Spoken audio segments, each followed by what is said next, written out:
액조 브랜드는 자연과 휴머니즘을 핵심 철학으로 삼고 있는데요. 우리 조은경 디자이너가 생각하는 인간적인 디자인이란 무엇일까요? 굉장히 어려운 질문을 해주셨는데요. 인간적인 디자인, 네, 인간을 위한 디자인이라고 표현하고 싶네요, 오히려.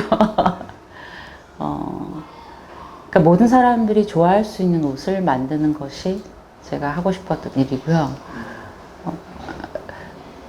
제가 하는 옷을 입은 분들이 행복을 느낄 수 있는 그런 옷을 만들고 싶어서 이 브랜드를 런칭했습니다. 네.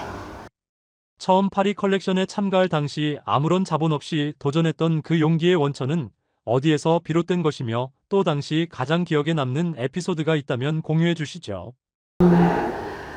일단은 그 도전의식은 할 수 있다는 자신감에서 나온 것 같고요.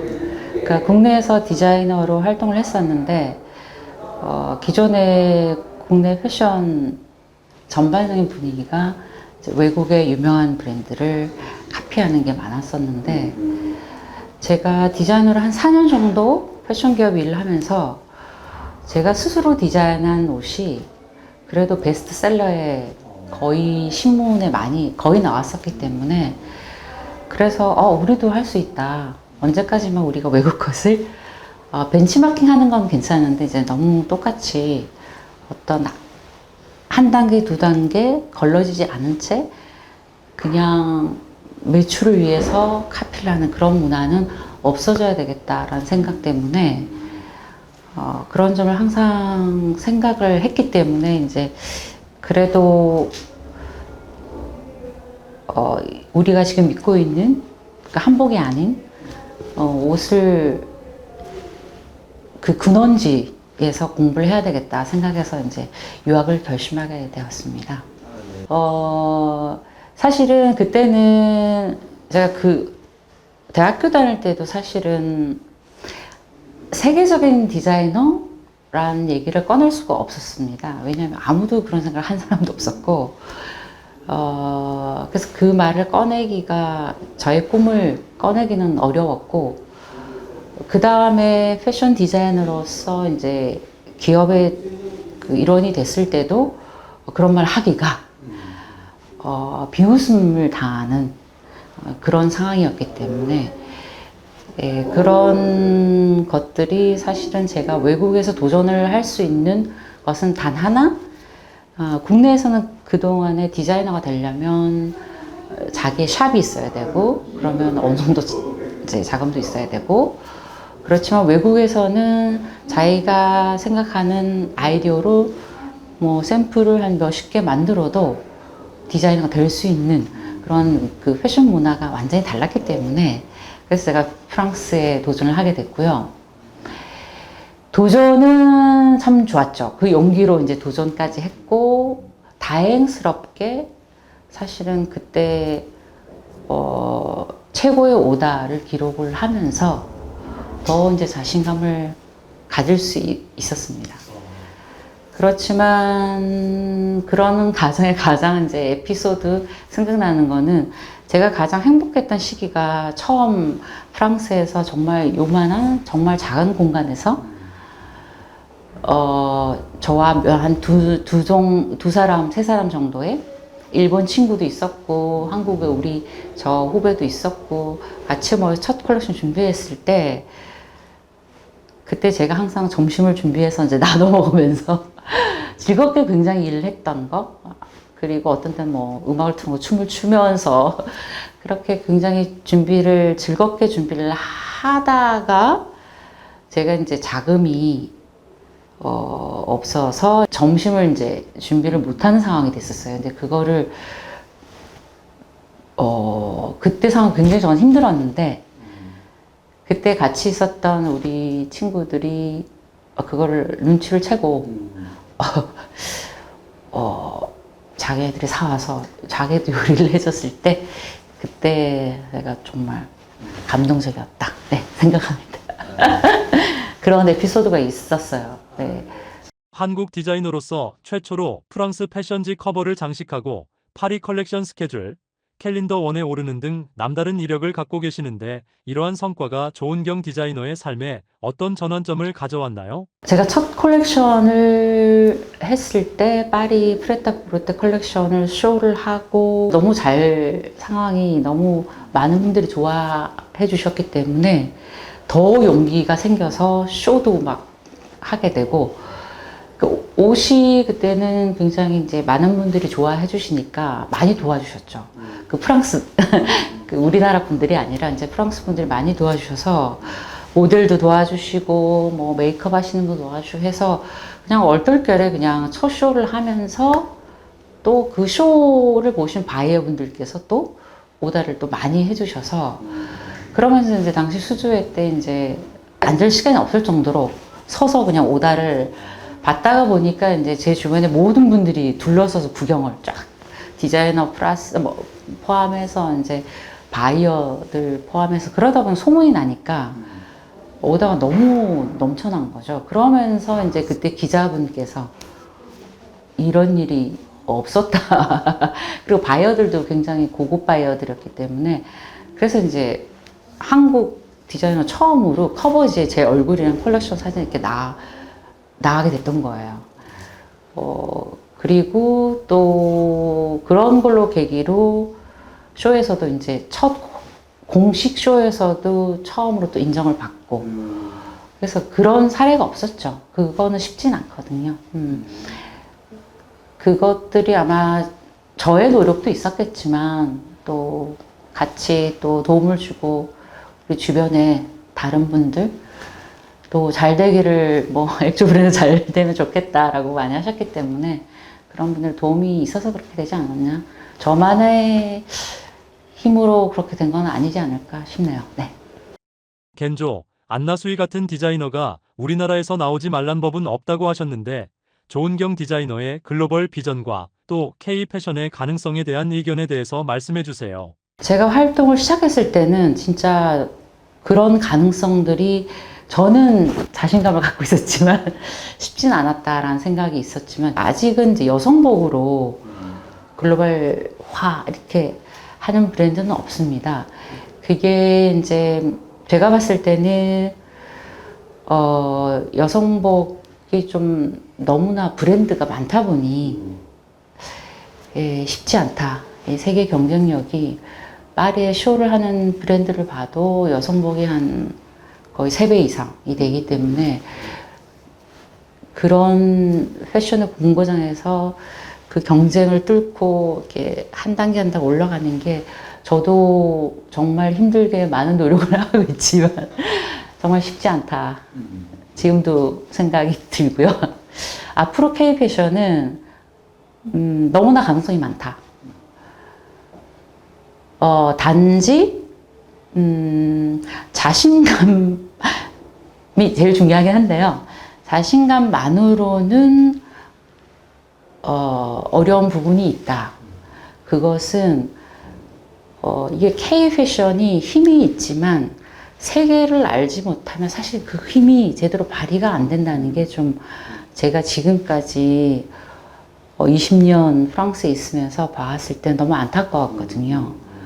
실력과 능력은 있지만 이게 우리나라가 아닌 다른 나라에서 경쟁을 한다는 게, 그 사람들의 문화를 알지 못하면, 지금은 디지털화가 많이 돼서 우리가 많이 이해하고 공감하지만 그래도 아직까지 그 차이점이 많기 때문에 그런 점만 좀 우리가 보완을 한다면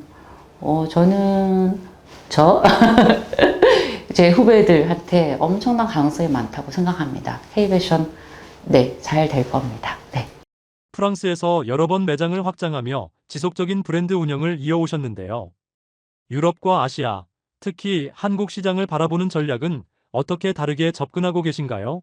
제가 프랑스에 있으면서 해외 바이어들한테 오더를 받는 것, 그러니까 B2B, 비즈니스 투 비즈니스, 이런 일도 했었고요. 동시에 이제 세계 경기가 좀 힘들어졌을 때는 B2C로 전략을 조금 집중해서 했었는데, 이거는 제가 봤을 때는 세계가 너무 크기 때문에 그 리테일, B2C에 집중해야 되는 전략하고 B2B, 해외 글로벌화에 집중을 더 해야 되는 전략은 조금 다른 것 같습니다. 요즘에는 많이 가까워졌어요. 지금 거의 디지털 마케팅화 되어 있기 때문에 거의 서로 이렇게 얽혀가면서 하기 때문에 오히려 지금이 훨씬 글로벌화 되는 브랜드를 만들 수 있는 기회가 훨씬 많다. 그러나 더 경쟁력이 또 많다. 예, 그렇게 생각을 합니다. 그래서 앞으로 제가 생각하는 유럽 시장과 한국 시장을 봤을 때는 글로벌 경쟁력이 있는 브랜드는 어느 시장에서나 성공할 수 있다가 정답인 것 같고요. 한국에서 글로벌 경쟁력을 키우면서 한국 분들은 이제 높은 능력들이 많잖아요. 저도 한국 사람인데 죄송합니다. 저희가 이제 높은 능력이 많은 분들이 많은데 이걸로 각 시장에 맞는 전략, 동남아, 뭐 일본 이렇게 확장을 나가는 전략은 잘 하시면 굉장히 저는 잘 할 수 있으리라고 생각을 합니다. 오히려 조금 제가 봐서 유럽 쪽이 쉽진 않다. 우리가 미국 문화에도 많이 영향을 받았기 때문에 미국은 또 쉽고 영어권이고 일본도 그래도 같은 이웃나라고 쉬운 부분이 있지만 동남아는 저희 문화를 따라하니까 거의 이제 저희 문화에 대한 동경이 많기 때문에 또 쉬운데 힘을 주면 게 흡수하는 게 쉬운데 유럽은 자체 나라 문화가 워낙 세니까 이 힘을 같이 나누려면 굉장한 노력이 필요하다 이렇게 생각을 합니다. 지속 가능한 패션 라인을 새롭게 런칭하셨는데요. 디자이너로서 지속 가능성에 대해 어떤 책임감을 느끼시며 또 구체적으로 어떤 실천을 하고 계신가요? 사실 제가 처음부터 브랜드 런칭할 때 사실은 그게 지속 가능한 패션이었어요. 근데 그 당시엔 유럽은 제가 런칭했을 때만 해도 친환경 이런 마인드가 전혀 없었습니다. 오히려 제가 봤을 때 우리나라에서 이제 음식물 이런 거 분리하는 작업을 막 해야 된다. 이런 느낌이 있었지. 제가 그때 그 당시 친환경 에콜로지를 얘기했을 때는 그래 이거 좋은 아이디어긴 한데 우리 프랑스에는 아무도 안 지키거든요. 사실은 그냥 자유롭습니다. 막 버리기 때문에. 그리고 나라가 크다 보니까 쓰레기 항상 지저분하지만 넓어요. 바다도 크고 깨끗하고 산도 깨끗하고 하다 보니 별로 그런 인식이 없다가 제가 그 당시 얘기를 했을 때 어떤 진짜 트렌디 전문 학자분께서 당신 말이 맞다. 이거 몇 년 후에는 프랑스에도 우리가 얘기할 그 시대가 올 거다 했었습니다. 그래서 저는 계속 실천을 해왔고요. 지금은 이제 더 좀 구체적으로 된 거는 지금 이제 모든 세계의 오염이 의류가 거의 오염을 시키는 그 의류 관련 즉 석유 화학부터 시작해가 이게 제가 80% 정도. 근데 의류 이 자체가 오염시키는 건 한 20%. 굉장히 많은 퍼센테이지거든요. 이게 다 과잉 생산입니다. 그러니까 잘 아시겠지만, 그러니까 매스마켓, 그러니까 많이 팔아서 많은 이익을 가지고 있는 또 가지고 싶어하는 그런 대기업이죠. 저는 처음부터 그런 되도록이면은 친환경 소재, 그러니까 천연 섬유를 쓰고 그러니까 우리 인간에 도움을 주는 소재? 도움을 주려면 이제 오염을 시키지 말아야 되고, 우리 지구를.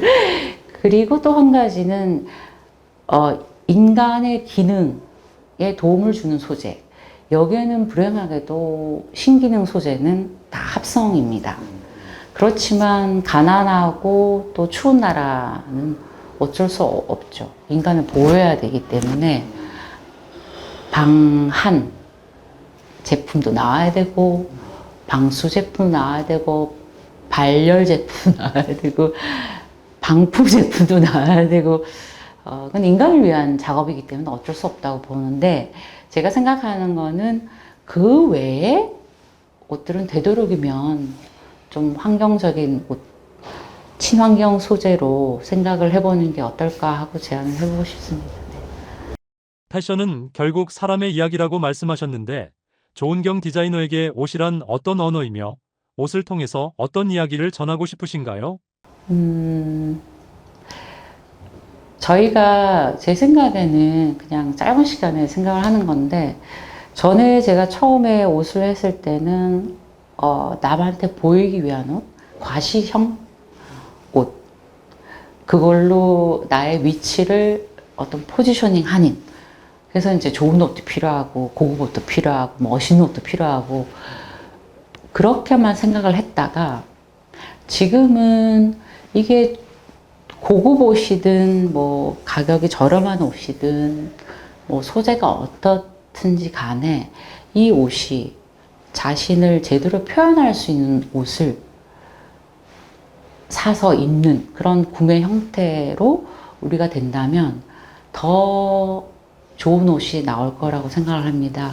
그래서 그게 요즘은 그러니까 트렌드에 맞춰서 막 과도하게 생산하는 게 아니라, 우리 사실은 또 자본주의에서는 또 많이 제시를 해서 많이 사게 만들어야 되긴, 그런 딜레마도 있지만 조금은 천천히 옷을 입었을 때 정말 나를 표현해 줄 수 있는 옷을 제대로 찾아갈 수 있는 그런 소비자들, 그런 우리가 될 수 있는 환경이 되는 걸 저는 지향합니다. 젊은 디자이너 지망생들에게 꿈은 꾸는 것이 아니라 준비하는 것이라는 메시지를 전해주셨는데 후배 디자이너들에게 꼭 전하고 싶은 말씀이 있으시다면? 아까 전에 사실 후배 디자이너를 만나고 왔는데요. 정말 기특하고 열심히 하고 있어서, 제 옛날 생각도 좀 나고, 그래서 너무 좋은 시간을 보내고 왔는데, 우리가 꿈만 꾸면 망상가가 되지만, 그 꿈을 가지고 준비를 체계적으로 나름대로 한다면 망상가가 아니라 정말 준비된 자가 되는 거기 때문에, 그런 사람이 됐을 때 저도 준비를 많이 해왔거든요. 그래서 우리 사회가 이 정도 뭐 스펙이 있어야 되고 뭐 이런 게 너는 기술 뭐 자격증이 있어야 되고 뭐 이런 뭐 샵이 있어야 되고, 이런 게 다 불가능하다고 했을 때도 시간을 걸려서 준비를 했을 때 뭐 언어나 뭐 컴퓨터 뭐 기술, 봉제나 뭐 패턴이나 패션 쪽이니까 제가 말씀을 드리는데, 이런 것을 적은 돈으로 배울 수 있는, 지금 우리 정부에서도 굉장히 많은 지원들을 해주고 있고, 그런 거를 무료로 많이 진짜 교육들이 많기 때문에 찾아서 자기에 대한 투자, 그러니까 자기에 대한 투자, 자기 시간에 대한 헌신, 이것이 기반이 됐을 때 어느 시기가 딱 되면 이제 준비해서 뭔가를 할 수 있게 되고, 또 사회 환경들이 그 준비된 사람들한테 좋은 기회를 줄 수가 있다고 저는 생각하거든요. 이 말씀에 성명을 듣는 걸로. 액조 브랜드의 중장기 계획과 디자이너 조은경, 개인의 다음 목표는 말씀해 주시죠. 네. 일단 제가 브랜드를 처음 시작하고서 마음 먹었을 때부터 제가 하고자 했던 거, 저는 한 번도 제가 천재적인 디자이너 생각해 본 적도 없고, 그렇게 사람들 얘기할 때도 오히려 기분이 안 좋았던 게, 왜냐면 아니기 때문에. 천재도 노력을 해야 된다? 저는 노력을 많이 하는 디자이너. 물론 재능은 타고났다고 저도 생각을 합니다, 솔직히. 근데 노력을 정말 많이 한 디자이너 중에 한 명이라고 생각하고요. 더군다나 이제 국내에서도 노력을 엄청 많이 했고, 밤 12시 전철 끊길 때까지 하도 끊겨가지고 뭐 그런 경우 너무, 그러니까 워커홀릭이죠, 한마디로. 그런 것도 있었고, 프랑스에서도 이제 그 사람과 경쟁하려면 그 사람들의 한 5배 정도는 시간을 투자를 해야 했었기 때문에 정말 열심히 일했던 사람인데, 제가 처음에 가졌던 그 꿈, 세계적인 브랜드를 만든다? 제가 세계적인 디자이너가 된다는 생각은 해본 적은 없습니다. 그냥 세계적인 브랜드. 이 브랜드로 많은 분들이 좋아서 입고 싶고 하는 브랜드. 프랑스에서 또 브랜드를 알리는 작업을 하고 한국에서도 이제 제가 한국 사람이니까 한국에서 굉장히 잘하시고 계시는 디지털 마케팅 쪽이라던가 그런 제가 사실은 못합니다. 제가 너무 못하기 때문에 제가 못하는 부분을 그러니까 좋은 방향으로 같이 갈 수 있는 파트너십을 가질 수 있는 회사나 어떤 좋은 분이나 이렇게 만나서 같이 나누면서 이 브랜드가 잘 되게 하고 싶은 게 저희 꿈입니다.